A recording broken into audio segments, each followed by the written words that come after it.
Do you feel like your business is running your life instead of the other way around? I'm Roy Castleman. I built multiple seven-figure companies, worked across continents, and coached high-performing entrepreneurs. But I've also been completely burnt out.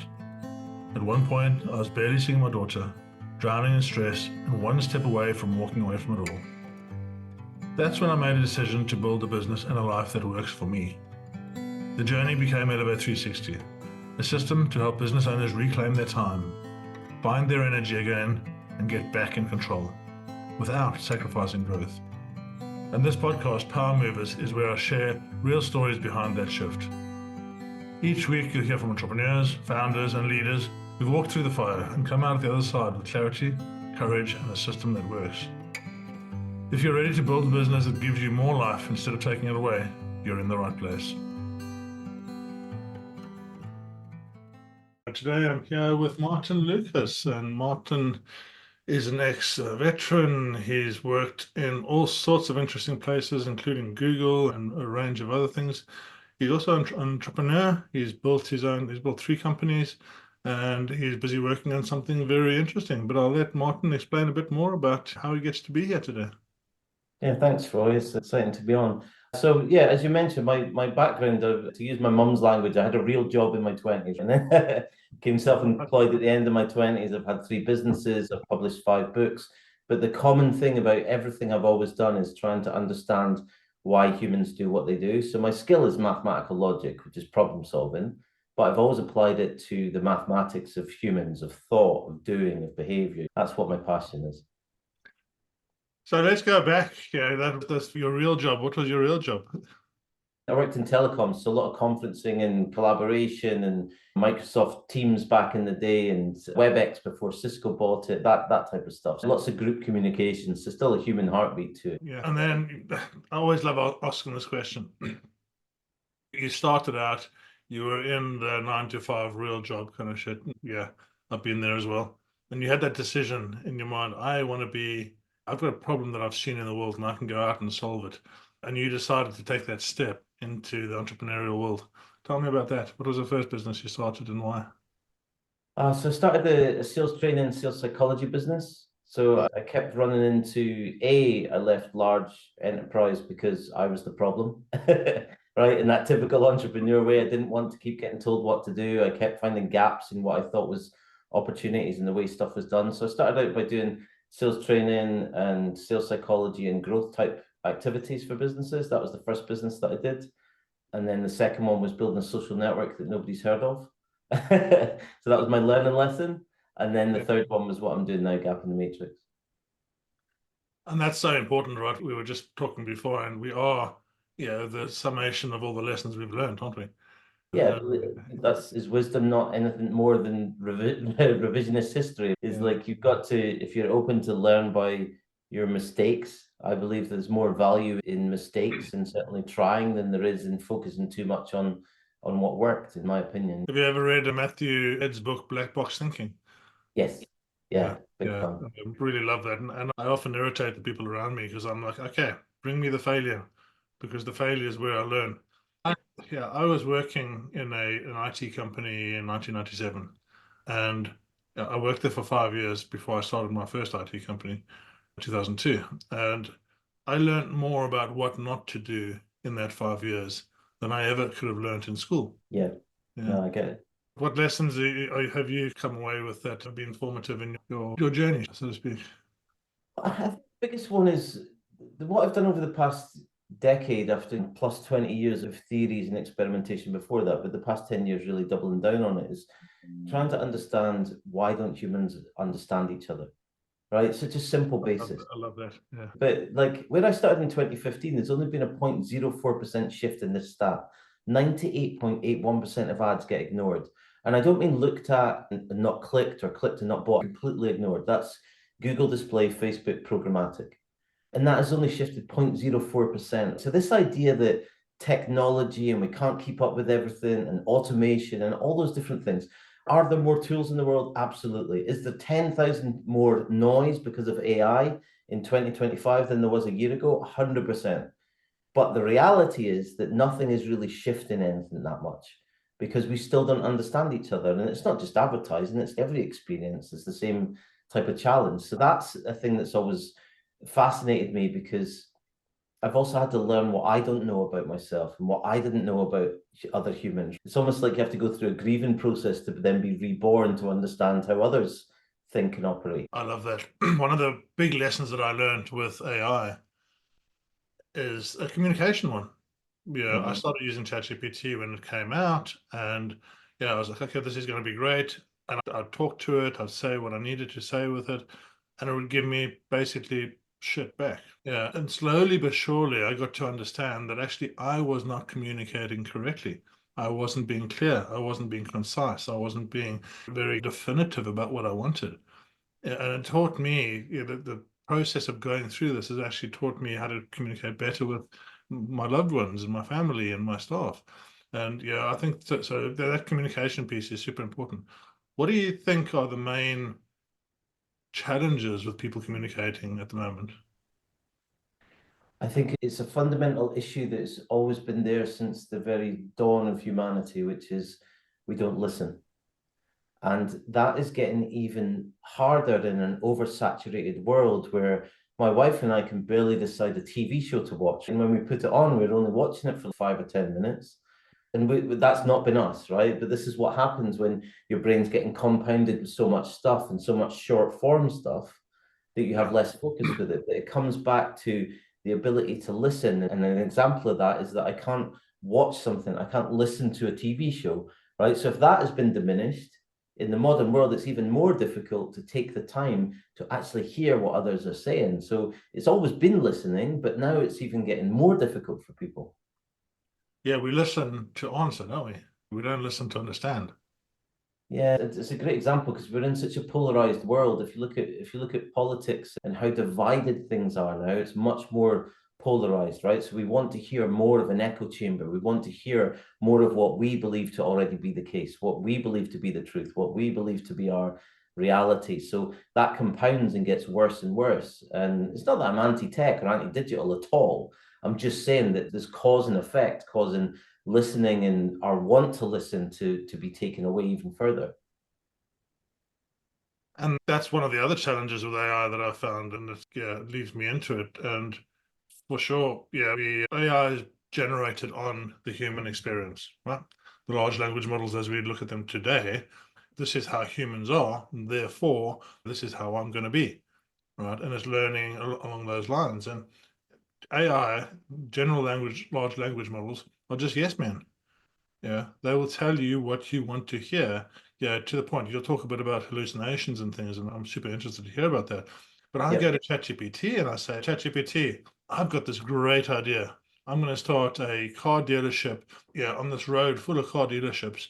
Yeah, and it's going to be great because, yeah, and I give it some kind of context. ChatGPT will come back to me and say, yeah, that's a great idea. Let's build out the program for you. Let's build out the plan.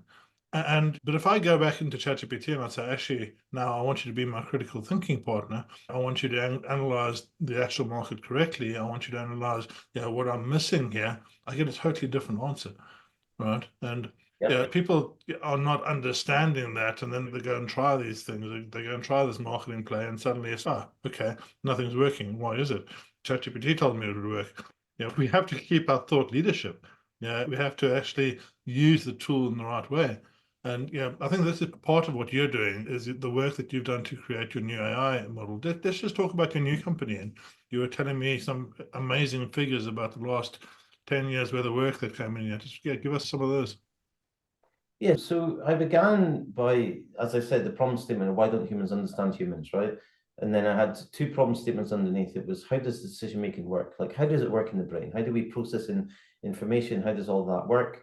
And the other part was what is emotional intelligence? Because emotional intelligence is the most misunderstood, undervalued part of the human experience because it's literally how you're reading my micro expressions. 70% of communication comes from the expressions that we make, whether you're understanding how I feel, taking the time to do it. That's the type of listening, right? It's like my understanding of you.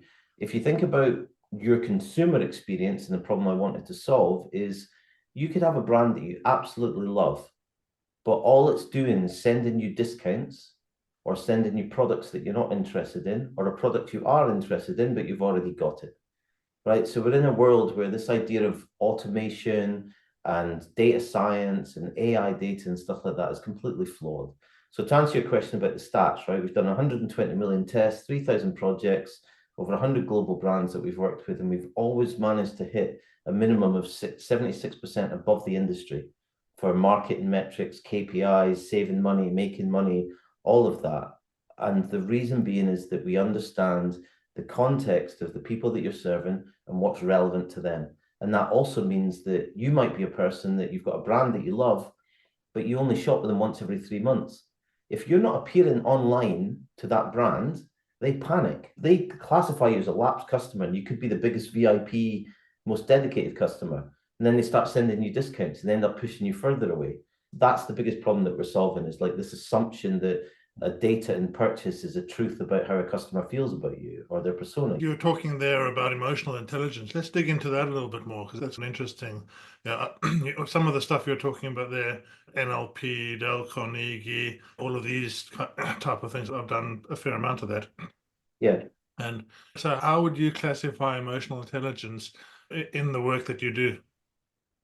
So emotional intelligence is very much about how we feel, right? So if I'm a consumer, how do I feel about a brand? I've got a relationship with the brand.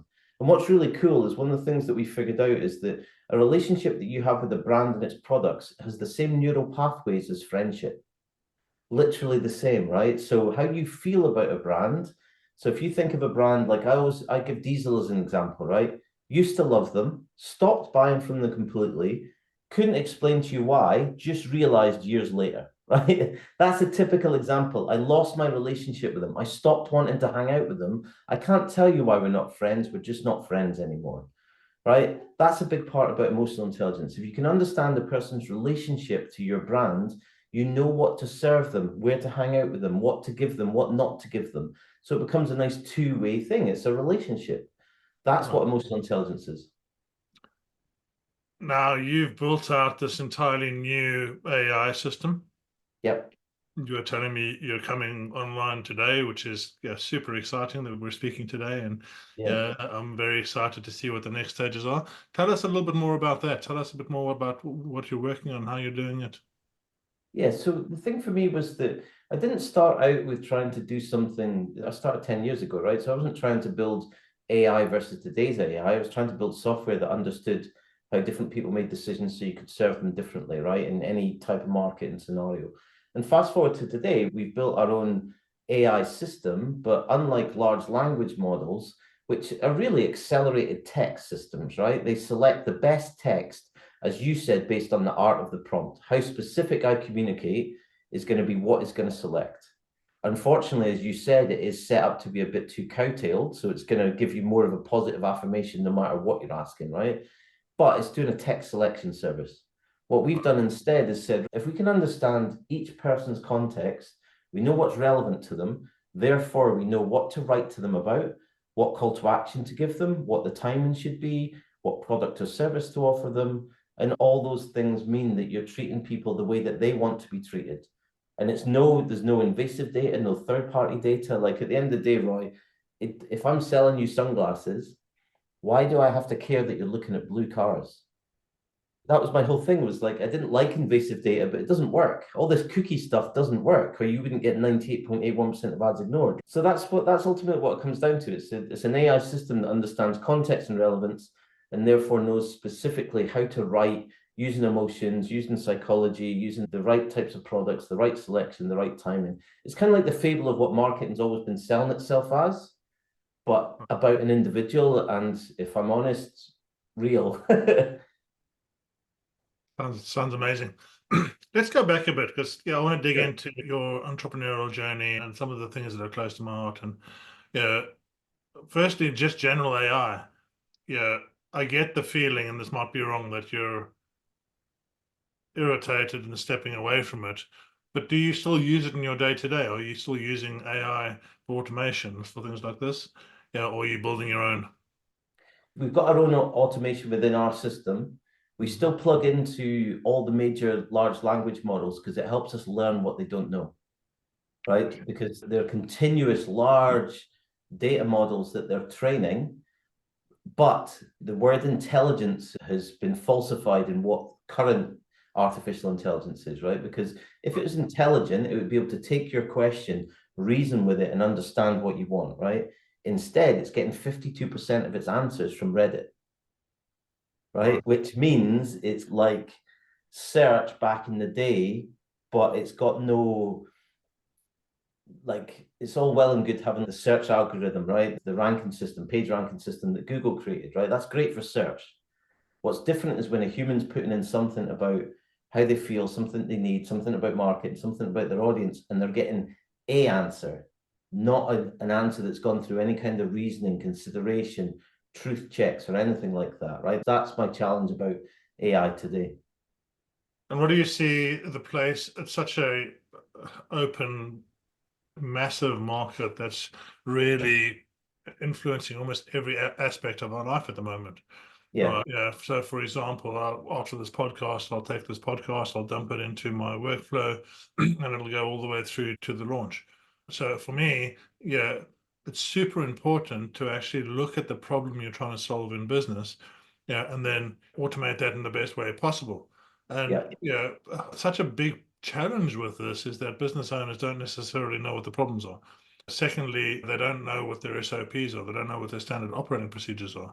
Yeah, and especially if you've got 10 or 15 people, you've just started out or you've been going for a while, yeah, you'll be doing the things that you like doing the most, and you'll be ignoring the things that you don't really like doing and hoping they'll go away.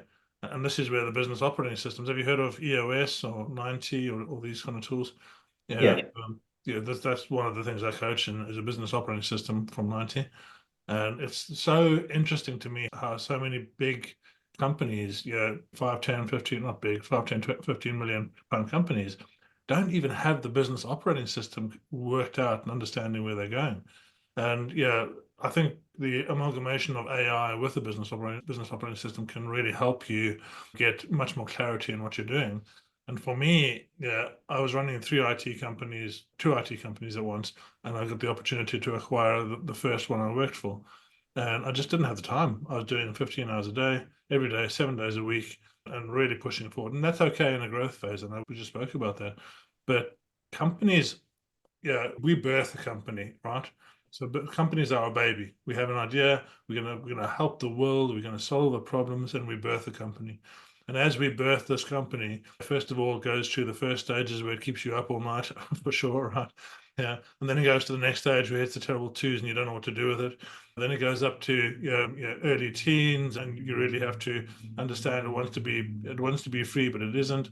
Yeah, and you have to keep control. And I think so many business owners get stuck in that teenage era where they have to be there to hold the hand of the company. Otherwise, it doesn't do the job. And for me, a business operating system takes it to the next level where you can go and travel. You can take 2 weeks off. You can do what you want to do in life. And I live that life now, right? I've just been in Egypt for 2 weeks and been in France. I'm now in the US, and working remotely is great. It allows us to do a bunch of things. But having the confidence that my company is set up and running properly is so important. How have you found that process through your multiple businesses?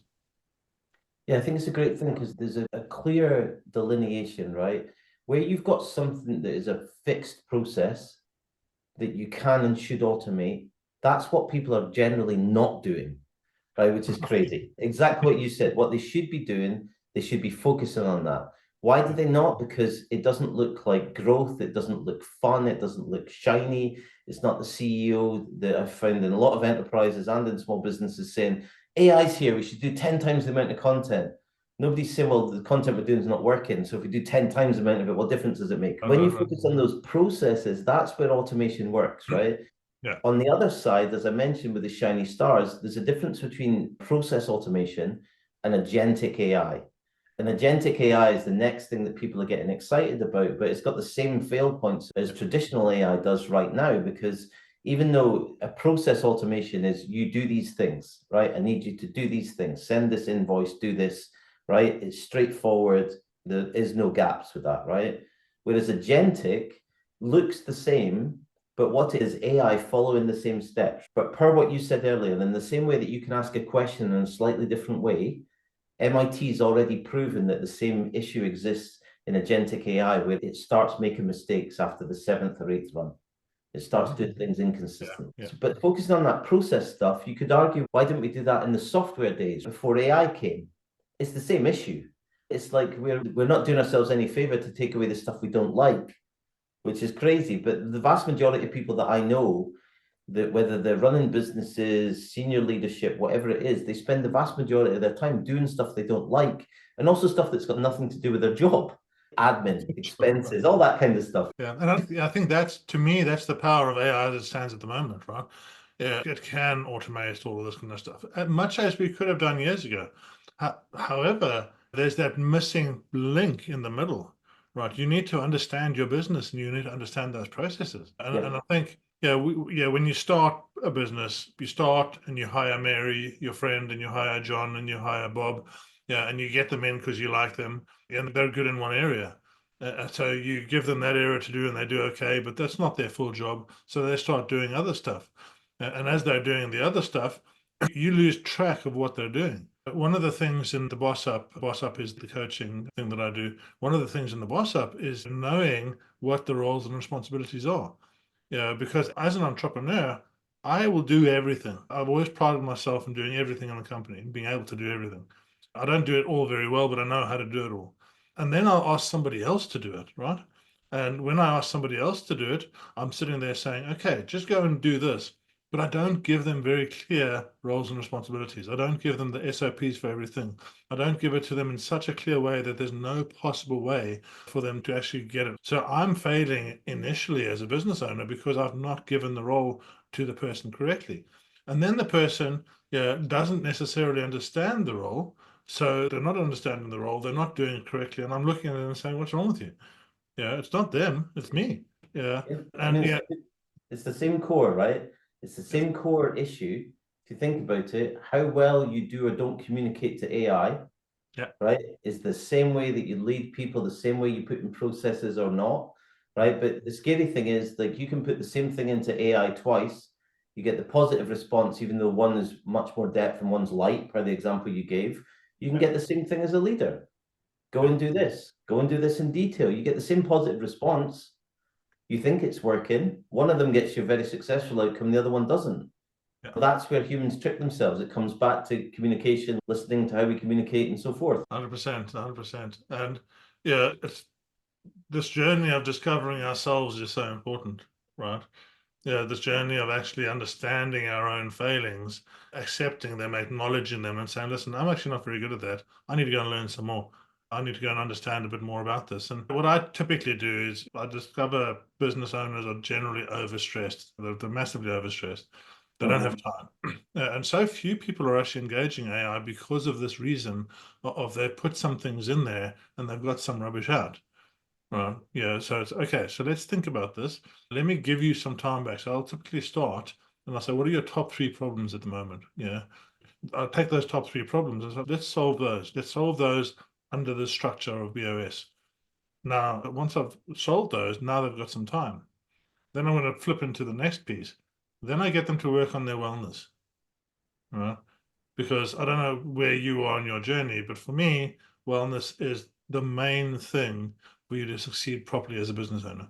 If your mental state is good, if your physical state is good, if you're not worrying about the future, not worrying about the past, then today you can actually make profit. If your mental state isn't good and you're worrying about these things, you give away your energy to the future, give away your energy to the past, and you spend 40% of your day doing what you need to and 60% worrying. So how have you managed this? What's your routine for wellness? What's your routine for making sure your mind is always on top form? The science side of it, again, what I've learned over the past decade is so much about self, because you can't model how the brain thinks without understanding it from your own perspective. And I've come across a thing that is, I call it polar opposites, right? But basically, for every good, there is a bad, right? So in the same way, if you're feeling anxious, it narrows your thinking, therefore it narrows your decision making, it narrows the results that you get, right? Whereas when you're feeling calm and relaxed, you're not anxious, your mind's open, you can deal with things a lot easier, you can process more information, you find more success. So wellness and everything that people fight in a busy world is actually the solution to create a less busy world, but nobody thinks they have time for it. You know what I mean? It's a self-fulfilling prophecy. Yeah. And that's been a hard thing for me because I've got a busy mind and I want to be busy. So learning how to give away control is one of the biggest human issues, right? Is, as you said, we can have a very successful business, but it doesn't grow beyond a certain point. Or we recruit mini versions of ourselves, which doesn't help because they're just mini versions of us. And then we end up saying, I can do it better than what you're doing, so I'll just take over again. And they just don't increase beyond the stuff that we're not good at. So it's all combinations of the wellness and self-awareness are very much the keys to entrepreneurship, in my opinion. They're a key to happy life, and one follows the other. Like that infinity loop. And have you some of the thing in 2021, I started doing Wim Hof, and Wim Hof is cold exposure and breath work. And I'd never looked at wellness before this, right? Yeah, got myself into, I bought an adventure center, and this adventure center was everything I wanted. I had the 3 IT companies, and I bought the adventure center. It had indoor skydiving and indoor surfing, climbing, and a jump off of a 130-foot tower with a rappeller and a gym. And it was everything that I could have wanted. And then COVID hit, right? And that was just a journey into the depths of my soul, right? Yeah. And as an entrepreneur, I had this inane belief, this total belief that I could actually solve any problem. Yeah, I've always been able to solve any problem, but I couldn't solve the government closing us down. So I just threw money at it. I lost millions of pounds. And I ended up getting up one morning at 4 in the morning, climbing up the 130-foot tower, getting ready to jump off. I had enough. And I sat up there, and luckily I'd been doing the Wim Hof work before this. So I started doing some breath work when I was up there. And that breath work, just the 3 rounds of breath work, was enough to quiet my mind, to get me to say, actually, I don't need to do this. I can take the next step tomorrow. And then the second thing was something from Dale Carnegie I learned, accepting the worst case scenario. And so now in my mind, the worst case scenario was going bankrupt, right? Right. So I was like, okay, so I'm bankrupt. Yeah. And when I actually truly accepted that, the weight just lifted, right? It just lifted. And I went down, I signed up for a Wim Hof course and paid for it with the last bit of money I had from the instructor's course. And I called my mom up and I said, listen, I might need a place to stay. Can I come and stay in your spare room? Because it's all going wrong. And then every day I just did the maximum amount of work I could every day, to make it better. So now we come back 3 or 4 years later, and I've got a totally different life, which is awesome because I'm loving what I'm doing. And that piece of understanding the tools that are there, the breath work, the meditation, the cold exposure. Yeah. What are the things that we can do ourselves as business owners, as entrepreneurs, that don't take a huge amount of time? I get up early in the morning. I'm an early riser. This morning I got up, I did my breath work, I did my meditation, 20 minutes of breath work, half an hour meditation, a little bit of PT, jump in my ice bath. Okay, it takes me an hour, and I'm ready for the day, right? I'm ready for the day. I wipe away all those emotions from yesterday and I give myself clarity today. And I think that's such a missing piece in what entrepreneurs have today. They don't put themselves first and give themselves the best opportunity.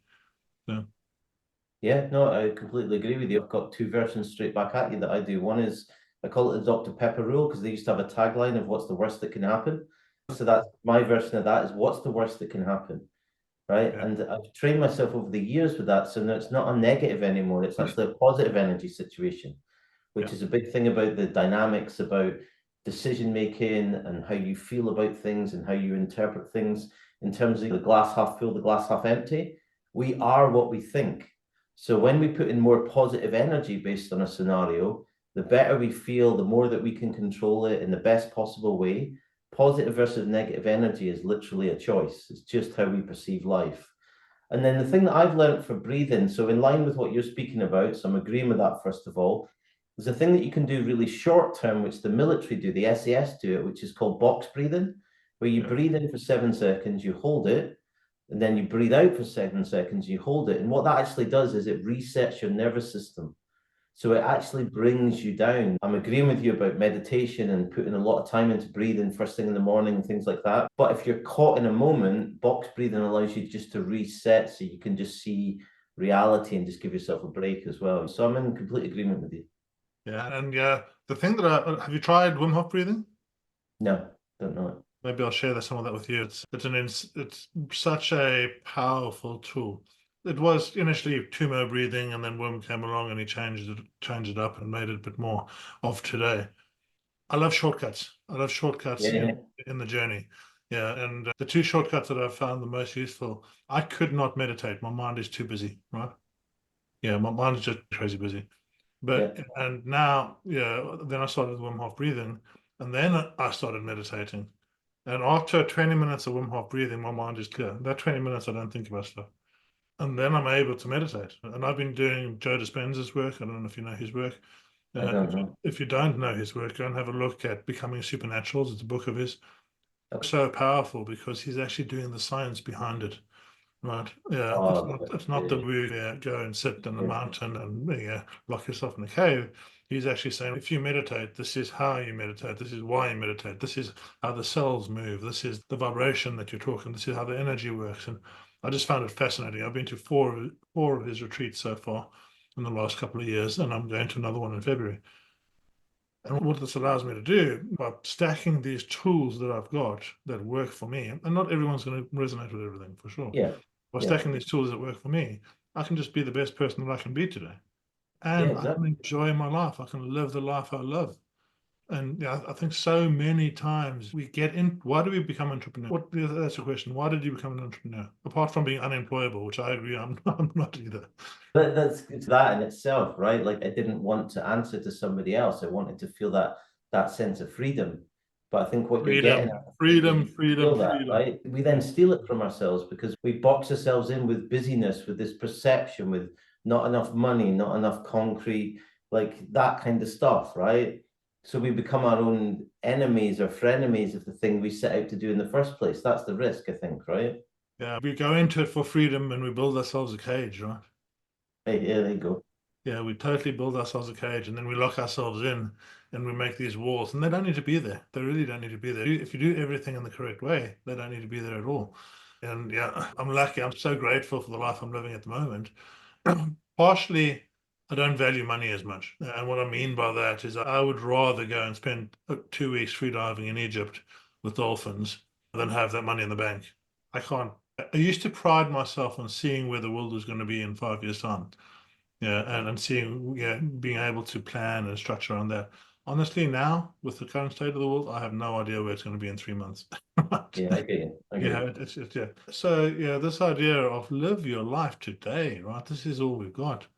Yeah, I was just a little story. I was 19 years old in South Africa. I had an argument with my wife or my future wife, my girlfriend at that point, and I decided to just leave. So I hitchhiked out from where we were, and I was just leaving home. Right, I didn't know where I was going. I was just full of testosterone and all those things Yeah, that you are at 19.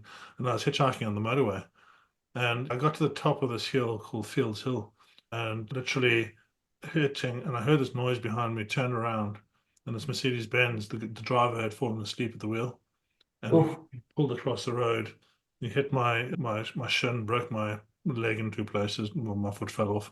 Yeah, I went through the windscreen, as you can see here. I went over, flipped around the mirror, the side mirror, and then was thrown into the road. And I lay there, I'm still conscious. I lay there with cars zipping past me, and these two amazing Samaritans stopped. They saw the whole thing, and they pulled me onto the white line and stood at my head and my feet so that the cars wouldn't hit me. And as I was laying there, all I regretted was what I hadn't done, not what I had done. Right? I nice. just had, yeah, and what a blessing at 19 years old, Yeah, to be able to come out of that and say, you know what, I've got today to do the things I want to do. And since then, I've done 2,500 skydives. I've done 700 scuba dives. I've done free diving all around the world. I've jumped into glacial lagoons. And those aren't things for everybody. But the point is, maybe it's going and telling your mom you love her. Maybe it's going and spending time with your family. You don't have a huge amount of anything else. You've only got now. And we lose sight of the important things when we start running a business and it starts owning us. Yeah, I agree. In line with what you were saying about, I love to find out the shortcut, the logic of how something works, right? What's behind the science? What's the truth of it, right? And the thing that I'm working on away from the business side, so like just pure academic passion study, like what I've always done my whole life, is like, what's the energy of life? And what I mean by that is what we can actually manage, right? So your perception, luckily enough, when you were 19, or perhaps because you how you were raised or who you were, nature, nurture, all that kind of stuff, your perception was what can I do, not what have I done, right? What can I do? What am I missing out on? And that's literally for me is like the energy of life and how the physics of decision making works and how energy comes into the body is very much that classic phrase of perception is reality. The more you can manage how you perceive something, the more positive energy comes into your system. The more positive energy you've got, the more healthy your decision making becomes. The healthier decision making comes, the more positive energy. You see what I mean? It becomes its own self-fulfilling, most beautiful thing that means that you're positively controlling the energy of life. Not I'm pretending to be the happiest person in the world. It's more that balance and contentment. You get me? 100%. And there's so many things now. I'm gonna go a little bit off script now because I love what you're saying there. One of the things that started coming to me when I started doing Wim Hof workshops. So Mm. if you imagine there's 30 people laying in a room and we're doing breath work, and I started perceiving the energy of the room. I could literally Right. walk to the person that's going to go and cry next. Because with Wim Hof breathing, you end up, a lot of people have 4 or 5 people on every session will have an emotional release, right? Because Yeah. we move things. And it's just really drawn me down this path of what is energy. Yeah, we're not just meat. We're energy. Yeah, and Yeah. Joe Dispenza talks about this a lot. And I've actually been doing quite a lot of work with psilocybin recently. Yeah. It's fascinating. It really is fascinating. Yeah, and just how this opens you up and lets you rewire your brain, do things that you never thought would be possible before. It takes all those blocks and moves them away. And this is an area that I'm going to be going into a bit more and understanding a bit more and learning about a bit more. And yeah, so much of what we do, we get stuck in now. We get stuck in, actually, we don't get stuck in now, we get stuck in the past, right? Yeah. We get locked into the past of these emotions. So yeah, I think energy is, yeah, if you can bring that positive energy, 100% agree with you. Yeah, and it comes back to what I said about I'd love people to that listen to this have a takeaway about this polar opposite stuff, right? So positive and negative energy is just how we perceive things. The biggest issue, similar to this, of why humans find it difficult to be content and to be present, is that the human brain is either thinking about the past or worrying about the future. It's actually against its nature to sit with the now, right? Yeah. It wants to be thinking about one or the other, right? Whereas actually what you want is balance. It comes back to the same thing. And the other thing to be aware of for people is like we're addictive creatures by nature, right? And we can get addicted to negative as much as we can get addicted to positive, right? 100%. So even in abusive, horrible, negative situations, we get a chemical release that means that we can get addicted to that as much as we could get addicted to having a happy, joyful life. Now, obviously, one serves you a lot better than the other, Yeah. but if you're not in control of it, you're not in control of your choices. I call it choice architecture. So, what do you want to be addicted to? Stuff you enjoy or stuff that you don't? Because you're going to get addicted to one or the other. And to that point, your mind and your body are your mind is very much an engine to save energy, right? Yes. Yeah, so it's a prediction engine to save energy. And as you're saying, we have the sympathetic mode and the parasympathetic mode. And the parasympathetic mode is your rest and digest. The sympathetic mode is I'm being chased by a saber-toothed tiger. I need to deal. And the parasympathetic mode allows us to be creative. And this is where the work happens. This is where growth happens. This is all these things. And the sympathetic mode, we're just fight and flight. We're just getting out of the situation now. And to your point, one of the things that I've learned, yeah, the human mind is so powerful, unlike anything else in the animal kingdom, because we have a thought and we don't know whether we're in the activity or whether we're having a thought. The mind can't tell the difference. So Right. you go out and you get almost run over by a car, to use a point. And you have that the chemicals that are released from your mind into your body are there to protect you. It's adrenaline, it's all those things that, I don't know, something like 1,000 chemicals get released when something like that happens. And they go Yeah. into your system, right? Yeah, and they go into your system, and when they're in your system, you feel a bit better. So you're a step up from what that situation may be. It's giving you the thing. But then you just have a thought about that thing again. You go home and you think about it again, and you have those chemicals again. And you keep thinking about it, and you have those chemicals. And to your point, that's where the addiction starts happening. Yeah, your body's okay. If I keep thinking about it, I'm going to keep on getting these chemicals, and it's going to make me feel a little bit better because I'm worried about that thing. And it's understanding those blocks and understanding what's happening there that's so important. And because there are chemicals coming into the body, those chemicals are layering on top of each other, or on top of themselves, and they come down and they sit in your fascia. And the breath work actually allows you to clear some of those chemicals. And for me, the breath work is this ability every morning to come in and to wipe out the chemicals from yesterday. And it feels like that. It really feels like that. I've got 15, 20 business owner clients, probably a lot more than that, actually. I teach breath work at Cranfield University to high performing business owners.